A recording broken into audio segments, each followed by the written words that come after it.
Today, I just want to talk a little bit from the heart around failure. Failure is super important for humans, and it's an important part of development in children and adults. But especially for those of us raising these humans, it's important to show how you fail and fail well. So you may experience a setback. Maybe it's in your career, maybe it's in a relationship, maybe it's even with your own kid. It's a moment for us to pause and reflect, to take a step back and see what happened. What are the holes in not meeting our goal? There is a reason, and it's not because we aren't good enough. It just might mean that we need to work harder and smarter about how to meet our goals. Imagine a time where you've failed and were able to pick yourself back up by your bootstraps and get right back out there. What were the things that you did in those moments that helped you overcome that? What were the holes in your inability to meet that goal for yourself? So I'm thinking back to a personal example of not getting into graduate school my first time. It was super disappointing. I had put so much work and effort, volunteer hours, prerequisite classes, talking to everybody I could talk to about higher education, occupational therapy, study habits, all of it. And I didn't get in.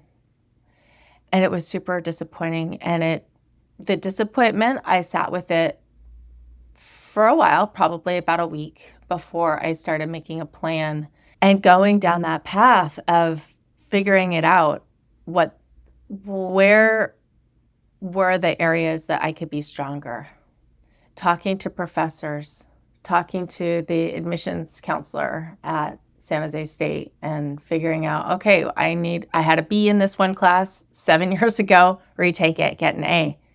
You need more volunteer hours. You need more practice, time on task as a medical professional.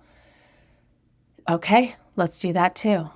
So over the next year, I spent time really trying to improve my strengths and ability to be able to be a strong candidate for San Jose State for me to be considered. It wasn't easy, and it took a lot of perseverance. And this is an example of failing well. I failed.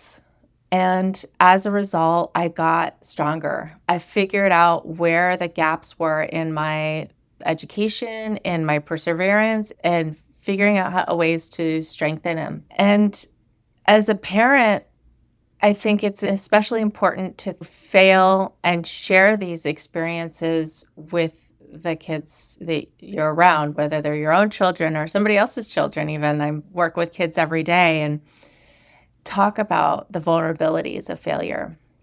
It's easy to get stuck in trying to always do things right and perfectly. And especially with a lot of kids that I work with, they're very bright children. And as a result, they're not used to failing. And with the society pressures and things like that, it's not easy to fail. We are really hard on ourselves, and we have this negative self-talk around we wish we could be better, and this comparison and all these mind traps that you can get into, kids can get into, humans get into. So the way to counteract that is take a moment of reflection and notice what you could have done better. What are the areas that you can improve upon so that you can meet your goals? Let's see how that goes. Let me hear from you and tell me what you've done to overcome your failures. I'd love to hear from you. You can find me on Instagram at oakbloomot and share what's worked for you and your family, what's worked for you personally. We all need to learn and grow from each other so we can fail well.